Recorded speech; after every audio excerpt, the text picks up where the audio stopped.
हीर भाई, मुझे तो हर साल तुम्हारे जन्मदिन का इंतजार रहता है। क्यों? पीने को मिलता है?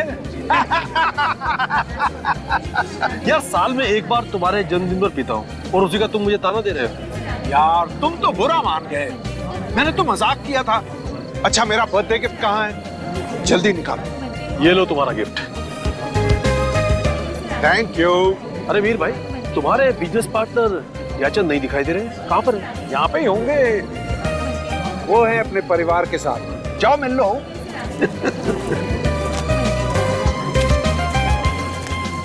हेलो मिस्टर रंजीत, कैसे हैं आप? मैं बहुत अच्छा हूँ, आप कैसे हैं? मैं ठीक हूँ। एक्सक्यूज मी, मेरा फोन आया है। भाई जयचंद जी सब दिखाई दे रहे हैं, आपकी छोटी बहू नहीं दिखाई दे रही। वो भी अभी आती है अंकल। अरे केक वेक कहाँ है? चलो भाई। आपने कुछ लिया? हाँ लिया ना ये। अच्छा।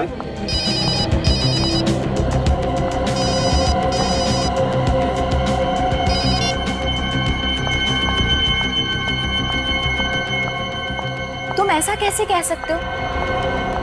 मेरी अभी बॉस से बात कराओ।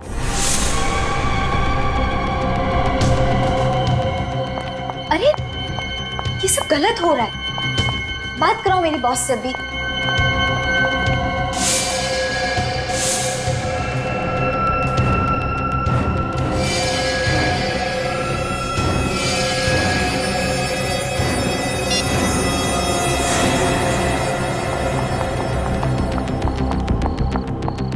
अरे माया, ये क्या हुआ?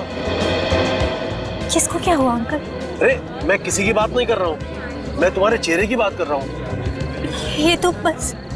अरे कुछ नहीं भाई साहब, माया बाथरूम में गिर गई थी, ऐसे ही जरा हल्की सी चोट आई है। हाँ, अरे भाई घर गृहस्थी में तो सब चलता रहता है, अब छोड़ो ना। आओ केक काटते हैं। कम कम चलो चलो। मैंने मॉम डैड से बात कर ली है, मिल वाली जमीन देने के लिए तैयार है। कब देंगे? जब तुम ऊपर पहुंच जाओगी तब? जी जी, जून तक दे देंगे। जून तक तो तुम्हारी हड्डियां भी नहीं मिलेंगी उन्हें। आइए आइए आइए, सब आइए आइए। आ जाओ। आइए मैडम, चलिए सर। आगे आ जाओ। Happy birthday to you, happy birthday to you, happy birthday to dear me, happy birthday to you, may God bless you, may God bless you. Ranjit.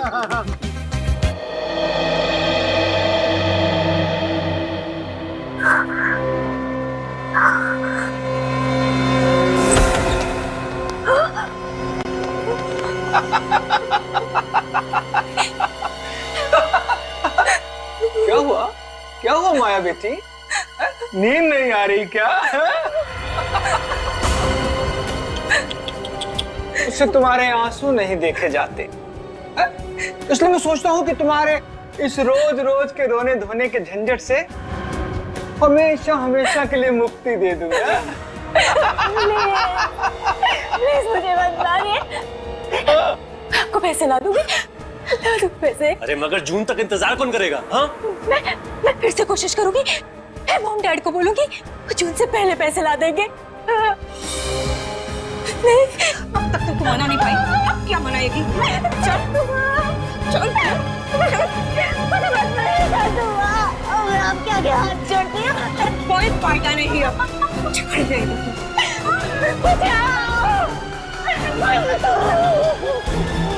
जाओ इसके हाथ पे बांधो, चलो जाओ कुछ ना।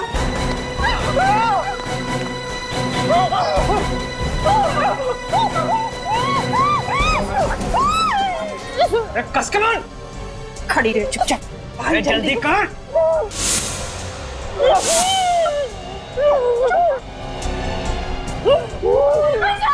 मंतिम क्या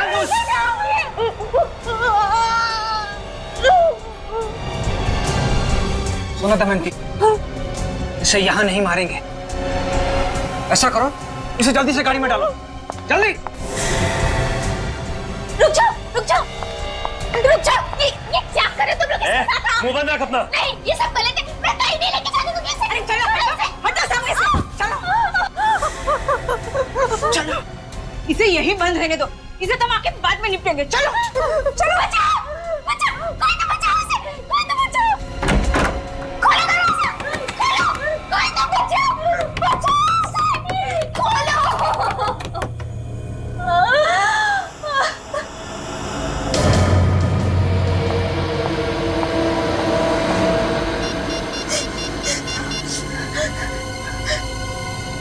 हेलो, एक गोली मार देते हैं इसे, जंगली जानवर इसकी लाश को खा जाएंगे, हड्डियां तक नहीं मिलेंगी। अरे कर इसको। अरे जल्दी मारो ना पापा, अभी कामनी से भी निपटना है। मैंने तुझसे कहा था ना माया कि तेरे इस रोज रोज के रोने धोने के झंझट को मैं हमेशा हमेशा के लिए खत्म कर दूंगा।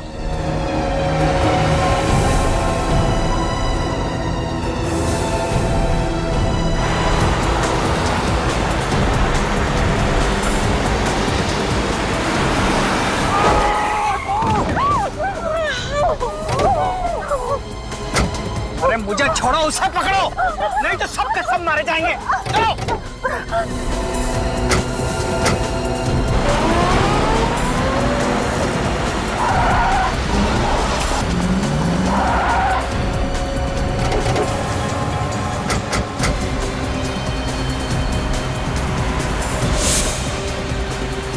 कहाँ जाएगी, बचकर।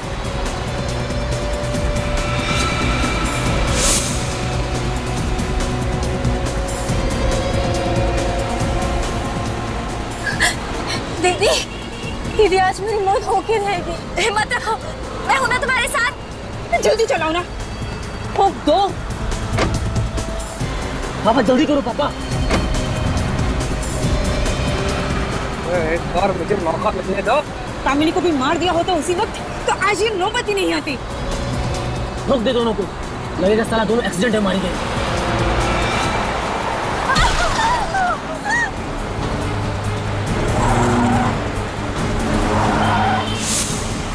पापा जल्दी करो, प्लीज जल्दी पकड़ो।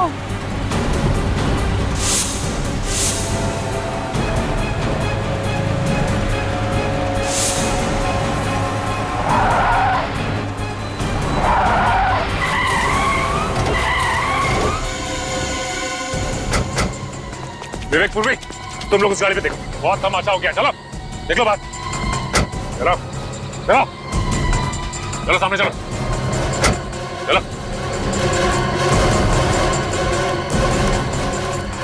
सर, इन्होंने हमें मारने की कोशिश की है।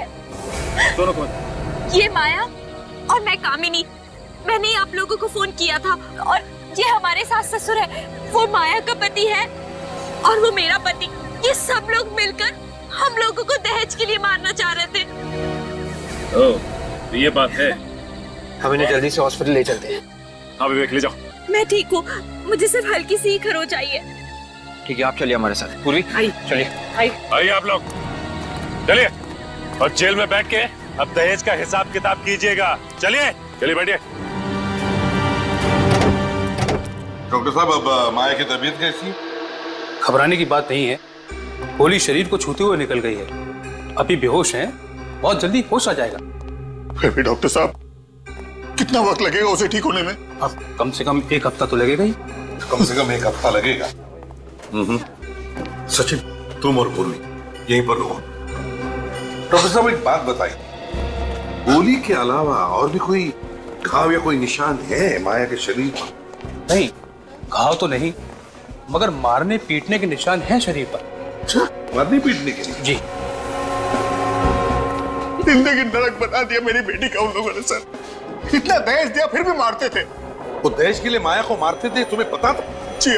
तो फिर तुम पुलिस में क्यों नहीं गए? उन लोगों ने धमकी दी थी कि अगर पुलिस में कंप्लेंट किया तो लोग मेरी बेटी की जान ले लेंगे। अरे कोई मजाक है क्या?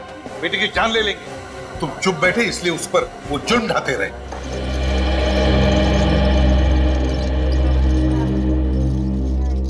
Excuse me.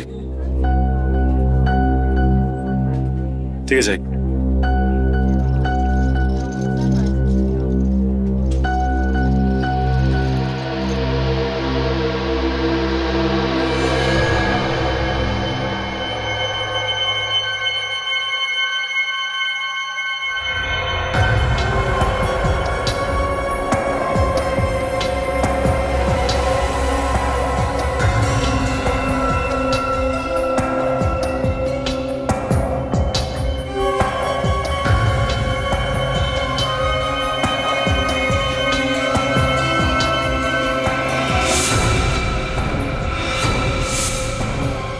स्पोर्ट शूज पहने थे।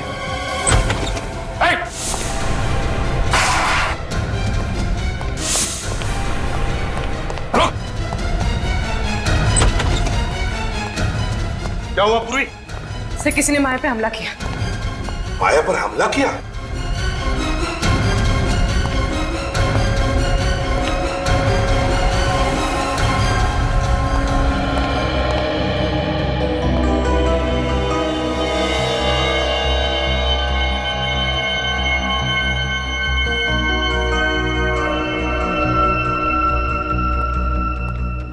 सर निकल गया। सचिन, लगता है हमला करने वाला कोई लड़की थी।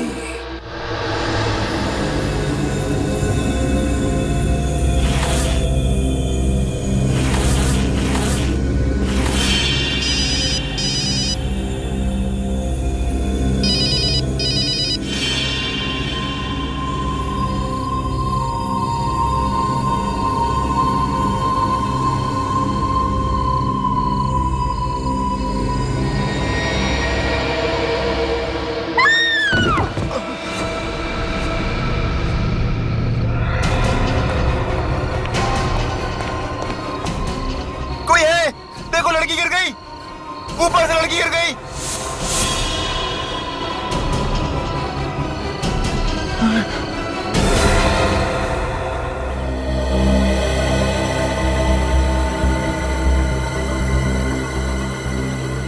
मुंह के बल गिरी है, सिर के पीछे किसी ने वार किया।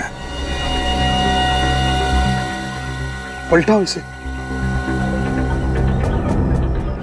माय गॉड, इसका चेहरा इतना खराब कैसे हो गया?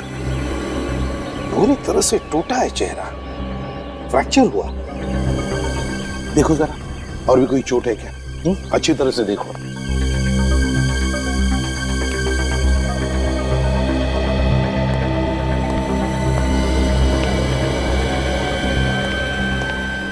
ये कामिनी कौन से फ्लोर पे रहती है? 13th फ्लोर पर रहती थी, 13वें माले पर सर। किसी ने देखा ये सब हुआ कैसे? हा? किसी को कुछ मालूम है? सर ये तो नहीं मालूम, लेकिन जब इस वॉचमैन ने शोर मचाया ना, तब पता चला हमको। तुम चिल्लाए तो तुमने देखा इसे गिरते हुए? नहीं सर, मैंने भी गिरते हुए नहीं देखा। मैंने तो सिर्फ चीख सुनी थी। यहाँ पे देखा तो ये गिरी पड़ी थी। कामिनी को गिरने से पहले आखिरी बार कब देखा था तुमने? साहब मैंने नहीं देखा, लेकिन इन्होंने देखा होगा। ये उनकी नौकरानी है। अच्छा, क्या नाम है तुम्हारा? बिंदु साहब। अच्छा बिंदु, तुम रहती कहाँ हो? साहब मैं यहाँ पे नहीं रहती, मैं दूसरी जगह रहती हूँ। सुबह आई तो पता चला मुझे। क्या तुम्हें मालूम है कामिनी को कोई परेशानी थी उसके घर में? जी साहब, मैडम को सास ससुर बहुत तंग करते थे, इसीलिए मानसिक तनाव था उन्हें। अरे सास ससुर तो उसके सड़ रहे हैं जेल में, अब काहे का तनाव? अच्छा बिंदु, एक बात बताओ, कल रात को कितने बजे तक थी तुम कामिनी के पास? सब रात को खाना बनाने के बाद मैडम को मैंने दवाई दे दी और 11 बजे के आसपास में चली गई थी। और भी कोई आया था उससे मिलने के लिए? नहीं साहब, जब तक मैं घर पे थी तब तक तो कोई भी नहीं आया, और मैं जाने के बाद मैडम ने अंदर से कुंडी लगा ली थी। तो तुम में से किसी को भी मालूम नहीं हा? कि ये सब हुआ कैसे? कामिनी नीचे गिरी कैसे? बड़ी अजीब बात है सर। आप वास का टुकड़ा मिला है सर। वास का टुकड़ा? कहीं ऐसा तो नहीं कि किसी ने कामिनी के सिर पर पीछे से कोई वाज या किसी ऐसी चीज से मारा हो और फिर कामिनी ऊपर से गिरकर मर गई? सर अगर ऐसा होता तो पूरा का पूरा वास मिलना चाहिए था। हाँ ये बात तो है। एक काम करो फ्रेडी, 13वें माले पर कामिनी के घर में जाओ और अच्छी तरह से चेक करो। देखो देखो कोई वाज या ऐसी कोई चीज मिलती है क्या? है? Yes sir. कि घर अंदर से बनता है, इसका मतलब है कामिनी घर के अंदर अकेली ही थी। देखो जरा, देखो अच्छी तरह से।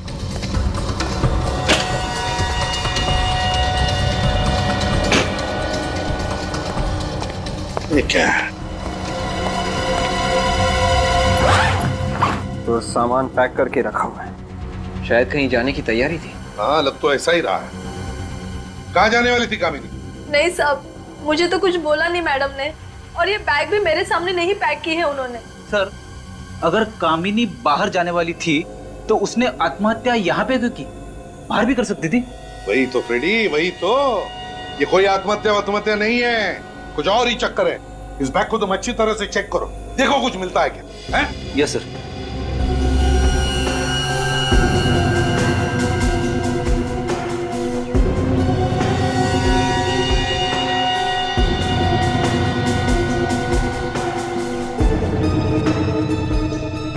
विवेक, सर, यहां से इस बालकनी से गिरना मुश्किल है। ये देखो, ये रेलिंग कितने ऊंचे हैं और मजबूत भी है। मतलब सर किसी ने कामिनी को धक्का ही दिया है। हाँ, लग तो ऐसा ही रहा है।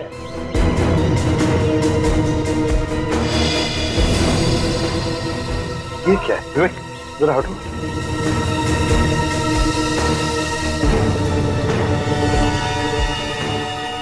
कपड़े का टुकड़ा बिल्कुल वैसा ही जैसे कामिनी ने कपड़े पहने हैं, लेकिन यहाँ इस तार में कैसे अटका और ये तार यहाँ पर क्यों? विवेक, एक काम करो सर, इस रेलिंग पे जितने भी उंगलियों के निशान हैं सब के सब उठाओ। ये सर। हाँ।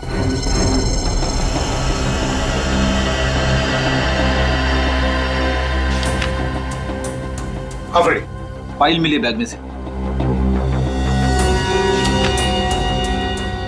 बच्चे का बर्थ सर्टिफिकेट, तारीख है 5 नवंबर 2005 और माँ का नाम सुखी। सुखी? बिंदु, ये सुखी कौन है, जानती हो तुम? नहीं साहब, मुझे नहीं पता। नहीं पता? कामिनी ये बर्थ सर्टिफिकेट लेकर कहां जा रही थी? क्या इस बर्थ सर्टिफिकेट का कामिनी के खून के साथ कोई कनेक्शन है? पता लगाना पड़ेगा। ये कामिनी बिल्डिंग के 13th फ्लोर पे रहती है, तो रात के 2 बजे उसका घर के बालकनी में आना और फिर वहां से नीचे गिरना, ये कोई इत्तेफाक नहीं है दया। हाँ सर, वो तो दवाई खा के सो गई थी। सर, हो सकता है किसी ने सोती हुई को उठा के नीचे फेंक दिया हो। अगर घर के अंदर कोई पहले से छुपा हुआ होता तो ऐसा काम हो सकता था, क्योंकि घर का दरवाजा अंदर से बंद था। वैसे भी आत्महत्या तो नहीं लग रही है। सर, बंद घर में हुआ है, पता लगाना बहुत ही मुश्किल है सर। एक रास्ता है निखिल, एक रास्ता है। वो बर्थ सर्टिफिकेट और सुखी, इन दोनों के बारे में पता चल गया ना तो हम अंदाजा लगा सकते हैं। सर, सुखी के बारे में शायद ये माया कुछ जानती होगी। तो फिर दया, पूछो इस माया से ये सुखी है कौन, और सारे बस स्टेशन, रेलवे स्टेशन और एयरपोर्ट के बुकिंग ऑफिस में जाकर पता लगाओ कि ये कामिनी जा कहां रही थी। जो काम तुमने किया है ना माया, वो हर औरत को करना चाहिए। दहेज लेने वाले सभी आदमी को जेल में होना चाहिए। इस बधाई की हकदार कामिनी दीदी है, उन्होंने मेरी जान बचाई थी। अफसोस की बात है कि कामिनी अब इस दुनिया में नहीं रही। बिल्डिंग से गिरकर उसकी मौत हो गई। क्या? कैसे गिरी वो? देखिए, ये सब तो जांच पूरी होने के बाद ही पता चलेगा। मैं एक बात बताओ, क्या तुम किसी सुखी नाम की लड़की को जानती हो? जी नहीं। इस ईयररिंग को देखो, बताओ तुम पहचानती हो इस ईयररिंग को? किसकी है ये? ये तो बिंदु की है। बिंदु की? ये उनकी नौकरानी है। ये बिंदु तो कामिनी की नौकरानी है। बिंदु ने ही तुम पर हमला किया है माया, और इस बिंदु ने ही कामिनी को भी मारा है। उठाओ इस बिंदु को। सर, ऐसा लगता है कि कामिनी के सर के पीछे जो चोट लगी थी वो गिरने से नहीं लगी है सर। हाँ दया, उसके सिर पर किसी ने मारा और खून किया है। हाँ सर, ये सफेद पाउडर भी था चोट में। सारुखी ने बताया किस चीज का पाउडर है? सर, सिरामिक के वास से सर पे मारा गया है, उसी का पाउडर ही है। हाँ, वहां पर हमें एक वास का छोटा सा टुकड़ा मिला था।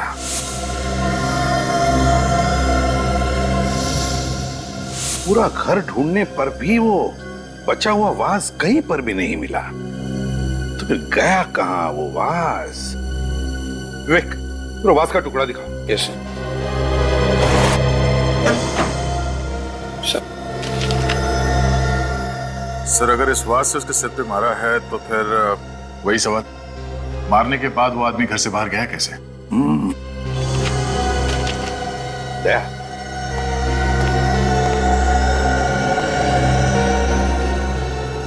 इस फोटो को गौर से देखो। इस फोटो में कामिनी के सिर पे जो घाव है वो यहां है, बिल्कुल पीछे, बीचों बीच है। मतलब सर कामिनी ने बालकनी में आने के बाद जैसे ही नीचे देखा तो किसी ने ऊपर से, मतलब छत से नीचे वाज फेंक के मारा। Exactly. वाज कामिनी के सिर पे लगा और उसकी वजह से कामिनी नीचे गिर गई और उसकी मौत हो गई। मगर सर कुछ तो हुआ होगा कि कामिनी को रात के 2 बजे बालकनी में आना पड़ा। शायद किसी ने उसे फोन करके बुलाया होगा, इसीलिए बालकनी में आके नीचे देख रही थी। बस कामिनी के फोन रिकॉर्ड चेक करो, पता चल जाएगा। सर बिंदु के बारे में पता चल गया। क्या पता चल? बरताली मार्केट में रहती है और घर पे मिली नहीं सर, कल से लापता है। बिंदु घर से कल से ही गायब है, तो इसका मतलब है उसका कामिनी के खून से कोई ना कोई संबंध जरूर है, कोई ना कोई संबंध जरूर है। सर ये कामिनी के रिजर्वेशन की कॉपी है, वो ट्रेन से भूगोलपुर जा रही थी। भूगोलपुर जा रही थी? कामिनी भूगोलपुर किस लिए जा रही थी? किस लिए? इस कामिनी के बिल्डिंग के वॉचमैन और सेक्रेटरी से बात करनी पड़ेगी।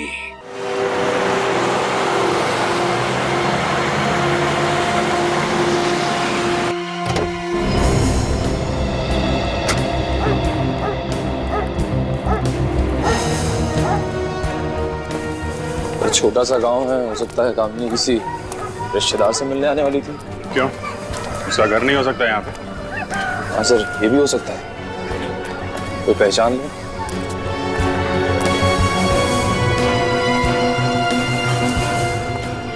अरे सुनो भाई साहब, ये कामिनी का नाम सुना है क्या आपने? हाँ सुना है। अरे वाह, कहाँ सुना है? महाभारत में। नहीं, मैंने सोचा कि आप यहाँ गांव की किसी कामिनी की बात कर रहे हैं। अब ये फोटो देखो, इसको पहचानते हैं? हाँ ये तो कामिनी सुखी है। सुखी? कामिनी सुखी, सुखी कामिनी? इसकी शादी मुंबई में हुई है ना, जयचंद परिवार में? सुखी तो हमारे यहाँ के बड़े जमींदार साहब की बहू है। हम उनसे मिल सकते हैं, उनका घर दिखाएंगे। अब कहाँ मिलेंगे, तो गांव छोड़ के चले गए। क्यों? अरे 2 साल पहले उनकी छोटी बहू ने नाक कटवा दी थी। क्या किया उसने? अरे भाग गई, और क्या।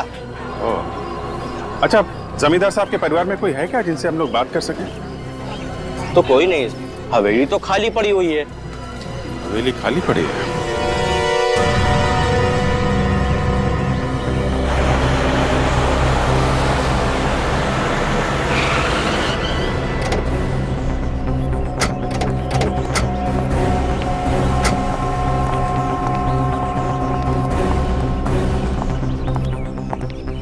तुम्हें मालूम है ना क्या हुआ यहाँ पर कल रात को? साहब मैं तो सारी रात जगा हुआ था। तो फिर कोई टेरेस पर चढ़ के कैसे गया? साहब मुझसे पूछे बिना टेरेस पे कोई जा ही नहीं सकता है। तो फिर कामिनी का खून कैसे हुआ? कैसे हुआ कामिनी का खून? सच सच बता दे तीरू, किसी को तुमने चाबी दी थी क्या? नहीं साहब, माँ कसम मैंने चाबी किसी को नहीं दी। मैंने तो प्लम्बर को ही मना कर दिया था। प्लम्बर कहाँ से आया? किसने बुलाया था उसे? कितने बजे आया था वो? रात के करीब 1:30 बजे के आसपास आया था। किस काम के लिए आया था वो? सेक्रेटरी साहब ने उसे बनाने के लिए बुलाया है। अरे मेरा कोई दिमाग खराब हो गया है जो मैं रात को प्लम्बर को बुलाऊंगा? पानी की पाइप तो ठीक है। मैंने भी उसे यही बोला कि सुबह में आना, तो वो चला गया था और मैं भी फिर राउंड मारने चला गया। उस वक्त टेरेस की चाबी वो कहाँ थी? चाबी तो टेबल पड़ी हुई थी सर, और मैं तो उसे टांग देता था। तो इसका मतलब है वो आदमी, वो प्लम्बर टेरेस पर गया था। तुमने देखा है उसे पहले कभी? नहीं साहब, मैंने उसे पहले कभी नहीं देखा। याद करके बताओ, दिखता कैसा था वो? हैं? कैसे दिखता था? कोई खास बात उसकी बताओ। हाँ साहब याद आया, उसके हाथों में कुछ लगा हुआ था। क्या लगा हुआ था? उसके हाथों और नाखूनों में पेंट था और मिट्टी जैसी कुछ अजीब चीज लगा हुआ था।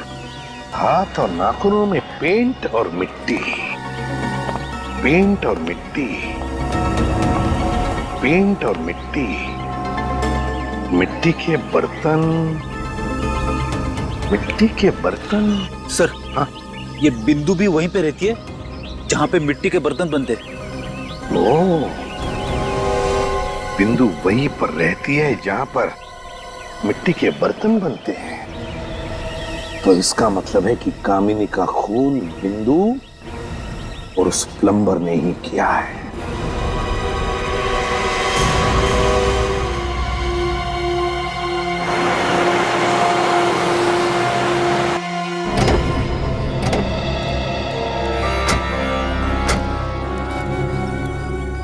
सर, यही वो हवेली है। धन्यवाद आपका। फिर ये सुखी यहाँ पे नाम बदल के क्यों रह रही थी? हो सकता है जयचंद के परिवार में उसने दूसरी शादी की, इसलिए उसने अपना नाम कामिनी रख लिया।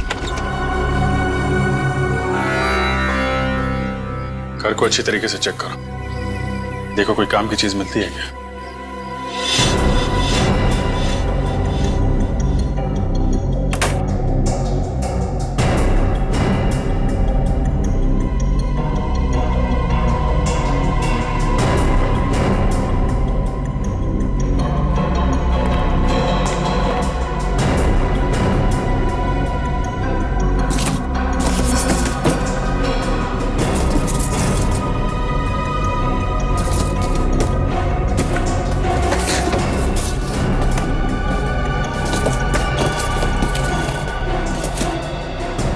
सर रद्दी रद्दी पड़े हैं सब।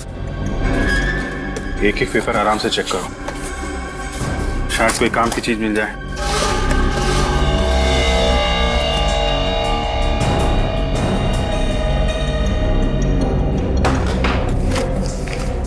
ये देखिए, इन फोटोज में ये बिंदु भी है दुल्हन के जोड़े में। कामिनी की मेट शादी के जोड़ों में? ये क्या मामला है? सर कहीं ऐसा तो नहीं कि ये राजघराने की बहू है उसकी?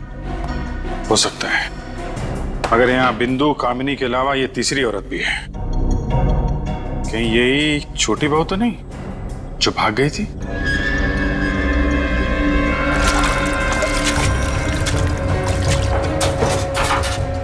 सर आने के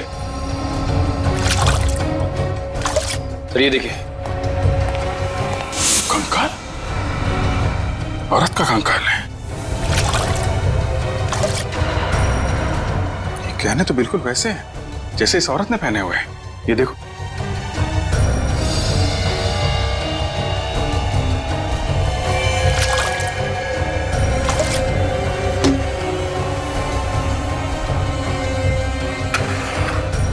लगता है ये तीसरी बहू का कंकाल है। सर मतलब ये भागी नहीं थी, जमींदार परिवार ने इसे मारा है।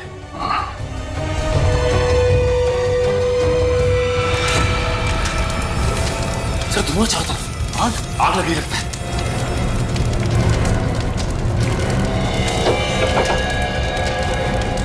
वो कंकाल बाहर निकालो जल्दी। अरे दरवाजा कैसे बंद करके?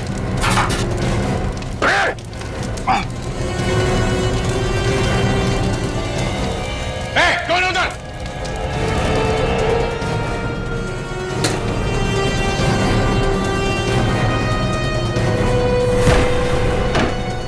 इधर भागा जल्दी।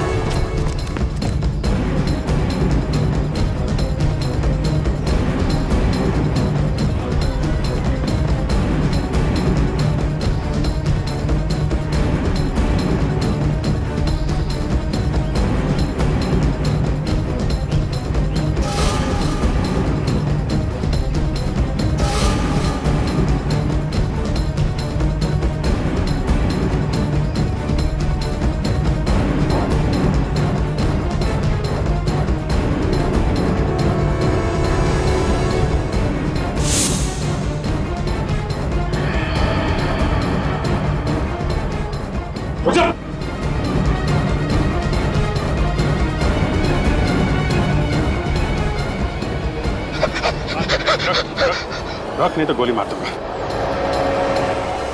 साहब मुझे माफ कर दो साहब। माफ कर दे? हैं? तू तो हमें ऊपर पहुंचाने वाला था। कौन है तू? साहब मेरा नाम झुमरू है साहब।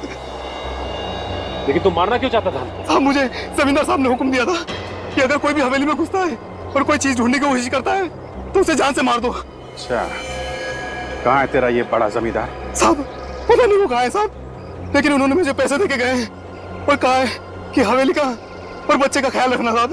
बच्चे का ध्यान रखना? कौन सा बच्चा? साहब गुड्डू, सुखी का बेटा साहब। सुखी का बेटा? तुम्हारे पास है वो?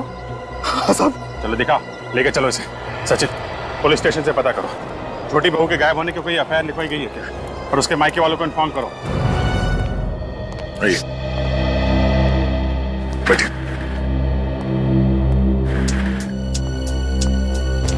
सर, जिस लड़की की फोटो हमें भूगोलपुर की हवेली में मिली थी, ये उनके माता पिता है सर।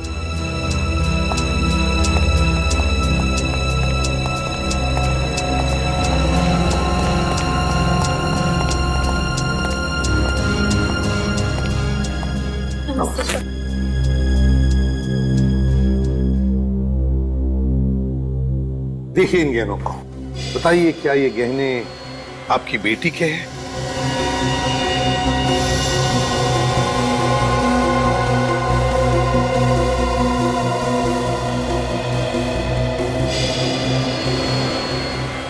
ये तो मेरी बेटी चारू के गहने हैं। आपको कहां से मिले? भूगोलपुर की हवेली में हमें एक कंकाल मिला था, ये कंकाल के गले में था।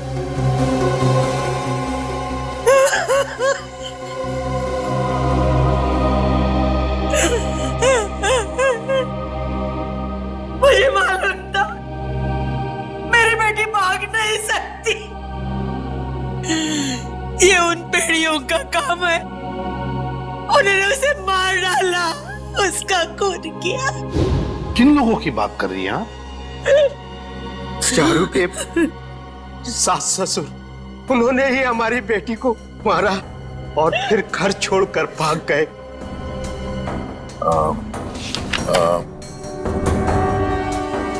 क्या इनमें है बोलो? हाँ साहब, यही है वो दहेज के लोभी जिन्होंने मेरी बेटी को मारा। पहले तो चारू की शादी अपने बेटे से करा ली और फिर दहेज की मांग करने लगे। तो क्या आपने दहेज दिया इन लोगों को? हाँ साहब, हमारे पास कोई रास्ता नहीं था। मुझसे बेटी का दुख देखा नहीं गया, इसीलिए हमने 2.5 करोड़ की संपत्ति इनके नाम कर दी और उन लोगों ने मेरी बेटी को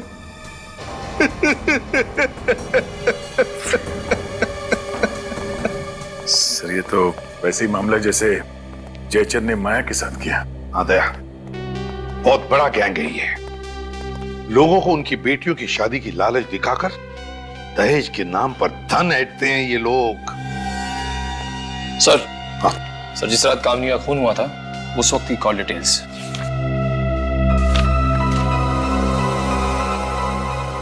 ये देखो दया, रात के 1:30 बजे कामिनी को किसी शौनक नाम के आदमी का फोन आया था। हाँ सर, और ये शौनक वहीं रहता है जहां बिंदु रहती है, बरताली मार्केट। ओह, हाँ, क्या मिल गया? एक्सीलेंट। अब पता चलेगा इन दहेज के लोभी भेड़ियों को।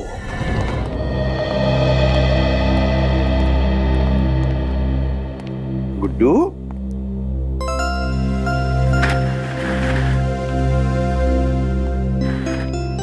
गुड्डू बेटा, डरो नहीं बेटा, तुम्हें यहां पर कोई कुछ नहीं करेगा।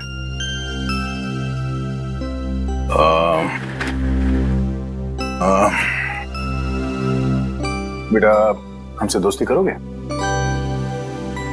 बोलो बेटा, दोस्ती करोगे हमसे?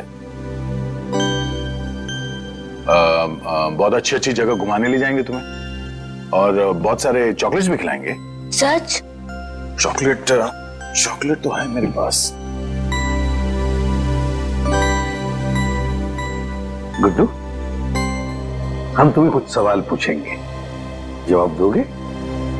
तो बताओ गुड्डू, तुम्हारे डैडी का नाम क्या है? अंकल, मैंने कभी डैडी को देखा ही नहीं। डैडी को देखा नहीं तुमने कभी? तो अपने मम्मी से पूछा कि नहीं कि कहाँ है मेरे डैडी? पूछा था, मम्मी कह रही थी कि बहुत दूर चले गए, कभी वापस नहीं आएंगे। बेटा तुम झुमरू के साथ क्यों रहते हो? अपनी मम्मी के साथ क्यों नहीं रहते? मम्मी ने छोड़ रखा था झुमरू अंकल के पास, वही मेरी देखभाल करते थे। मम्मी तो कभी कभी आती थी मिलने। मम्मी आती थी कभी कभी मिलने? क्या वो अकेली आती थी या उनके साथ कोई और भी आता था? हर बार मम्मी के साथ अलग अलग अंकल आते थे। बहुत बुरे अंकल थे वो, मुझसे दूर रखते थे मम्मी को। चलो कोई बात नहीं। तुम्हें आइसक्रीम पसंद है? आइसक्रीम खाओगे? निखिल, गुड्डू को आइसक्रीम खिलाओ। खिला कर लेके जा। आजा गुड्डू बेटा, मैं और चीची आइसक्रीम खा के आते हैं। Okay uncle. हाँ बेटा। फिर मुझे मम्मी के पास ले चलोगे?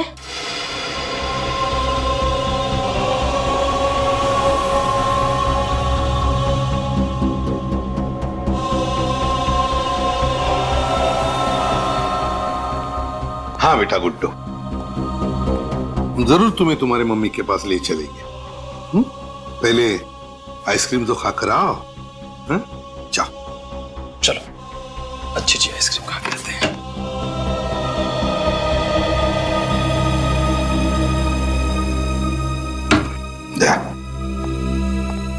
इस गुड्डू की माँ कामिनी जरूर उस गैंग में शामिल थी।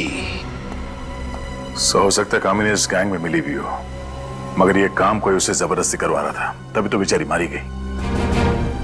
इस जयचंद और उसके परिवार वालों से पता लगाओ और कौन कौन लोग शामिल है इन कमीनों के साथ। और फिर ये बिंदु छुपी कहां है पता लगाओ।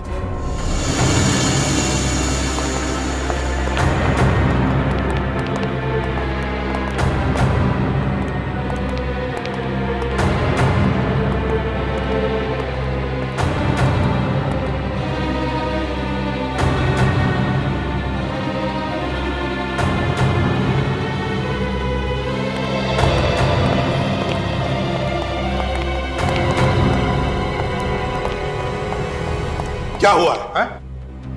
पता नहीं सर, मुंह से झाग निकलने लगा अचानक। तो कहीं जहर तो नहीं दिया किसी ने? आपने पूछताछ की? पूछा सर, पर कुछ पता नहीं चला। पता कैसे नहीं चला आपको? पूछताछ की?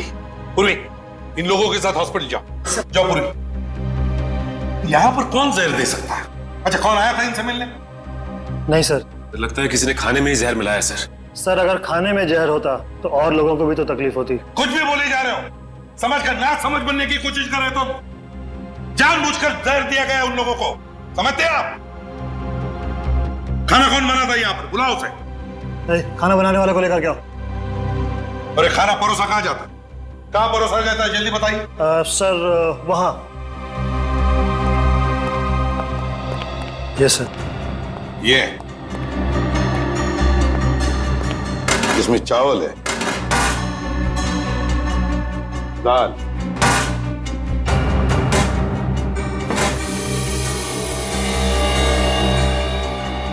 इसमें भी दाल। कैदियों को क्या दो दो पतीले दाल लगती है? नहीं सर, एक बड़े पतीले में तो काम हो जाता है इनका। तो फिर ये दूसरा छोटा पतीला किस लिए है? पता नहीं। है कोई दूसरा जवाब आपके पास इसके अलावा? सर, खाना इन्हीं दोनों ने बनाया था। यह है भीखू और यह है गरुण। देखो भीखू और गरुण, इस दाल में जहर है। किसने मिलाया जहर? मालूम नहीं साहब। मालूम नहीं? जहर किसने मिलाया है? बताओ जल्दी। मालूम नहीं साहब। ये छोटा पतीला बिल्कुल नया है और इसमें से थोड़ी सी दाल निकाली गई है। क्यों? सचिन, इस भिखू को ये दाल पिलाओ, पिलाओ दाल से। नहीं साहब, साहब माफ कर दो साहब मुझे। साहब मैंने नहीं किया साहब, मेरे से करवाया गया था साहब। करवाया? किसने करवाया? कौन है वो? साहब एक आदमी और एक औरत है साहब। कहाँ मिलेंगे वो हमें? साहब आज रात को चेतारा नाका पे आने वाले हैं साहब, पैसा देने के लिए। आज रात को छतेरा नाका पैसा देने के लिए?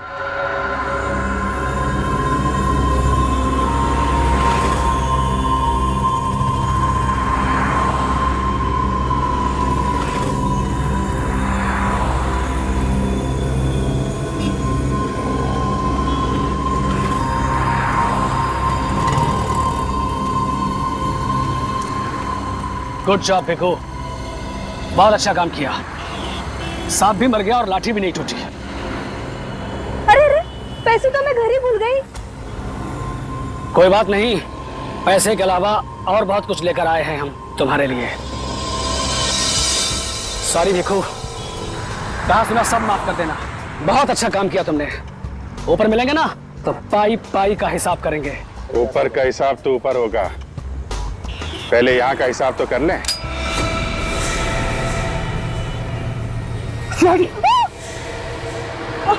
संभालो इसको।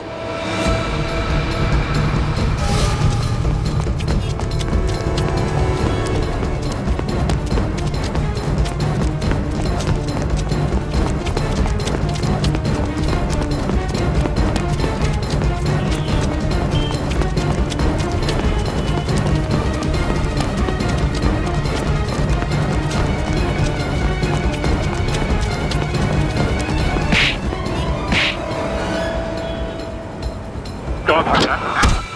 अपने पैरों पे जाना चाहता है ना, तो बता, कामिनी को क्यों मारा? बस किसी ने कहा था। किसने कहा था? हाँ, टिकट रेडी है? हाँ, मैं आ रहा हूँ एयरपोर्ट। आधे घंटे में पहुंच जाऊंगा। तुम एक काम करो, तुम गेट पे ही मेरा इंतजार करो, मैं वहां पे ही तुम्हें मिलूंगा। तीनों? Yes sir. सारा सामान पैक है? जी सर। जल्दी से गाड़ी में रख दो। ठीक है और सर। मेरे लिए कोई पूछने आए तो कह देना तुम्हें पता नहीं कहाँ है। ठीक है सर। कुछ ऐसे लोग भी हैं जिन्हें कुछ बताने की जरूरत नहीं पड़ती। कौन है बे? सॉरी मिस्टर मीर, बिना बताए आना पड़ा। कोई बात नहीं, अब आ ही गए हो, वो आगे मत आना, मैं गोली मार दूंगा। मैं मजाक नहीं कर रहा हूं, गोली मार दूंगा। सर रुक जाओ सर, वरना गोली मार देगा। गोली मारेगा तो मारने दो। शायद इसे मालूम नहीं है कि सीआईडी ऑफिसर जब बाहर निकलता है तो बुलेट प्रूफ जैकेट पहन के निकलता है, और अगर ये एक गोली मारेगा तो 2 गोली खाएगा भी। बोलो मिस्टर मीर, मरना है?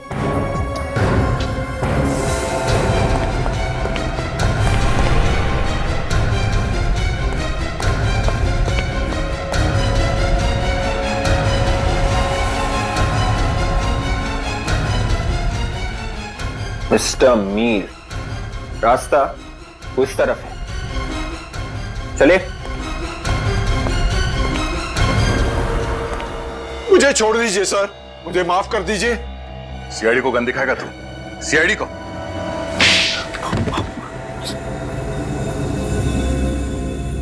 गलती हो गई सर। गलती से लड़कियों का खून कर दिया? 8 लड़कियां गलती से? पहले शादी फिर खून? कैसे? बताते कैसे थे लोगों को तुम?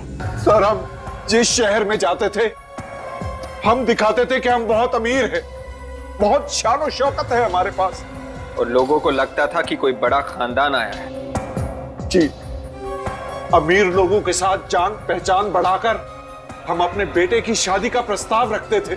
और ऊंचा खानदान देखकर लोग अपनी बेटियों की शादी करने के लिए राजी हो जाते थे। हाँ। और फिर शुरू हो जाता था तुम्हारा दहेज लेने का चक्कर। लड़की को तब तक तंग करते थे जब तक वो अपने माँ बाप की सारी जायदाद तुम्हारे कदमों पे लाके नहीं डाल देती थी। जी। जैसे ही जायदाद मिली, लड़की का खून, है ना? जी। और फिर हम दूसरे शहर में चले जाते थे किसी और की तलाश में। इन सारे कामों में कामिनी भी तुम्हारे साथ मिली हुई थी ना? जी। तो फिर उसे क्यों मारा? लड़कियों को मारना नहीं चाहती थी, उसने जयचंद और बाकी लोगों को फंसा दिया था। विवेक, इन्हें अंदर भेजने का इंतजाम करो। केस चलेगा, फांसी का ऑर्डर आने तक ये वहीं रहेंगे। कामिनी ने वाकई बहुत बहादुरी और वीरता का काम किया है। हाँ दया, बिल्कुल। अफसोस सिर्फ इस बात का है कि बेचारी को अपनी जान गंवानी पड़ी। उसे मालूम था सर, इन लोगों के खिलाफ जाना मतलब मौत को दावत देना है, फिर भी उसने ये लड़ाई लड़ी। सर कामनी तो इस दुनिया में रही नहीं, मगर उसके बेटे गुड्डू का क्या होगा? बेचारा तो अनाथ हो गया। कामिनी का भाई उसकी देखभाल करने वाला है। और सर ये माया किसी एनजीओ से जुड़ गई है जो इस तरह की शादीशुदा लड़कियों के लिए काम करती है। बहुत अच्छा काम कर रही है वो। और वैसे भी दया, कामिनी की मौत भी बेकार नहीं जाएगी। उसकी इस मौत की वजह से समाज की सोच में कोई ना कोई परिवर्तन तो जरूर आएगा। दहेज मांगना और दहेज लेना पाप ही नहीं, गुनाह भी है। इसलिए इस बुराई से दूर रहिए। बंद कीजिए दहेज मांगना और दहेज लेना। For more updates, subscribe to our channel, click the show links and enjoy watching the videos.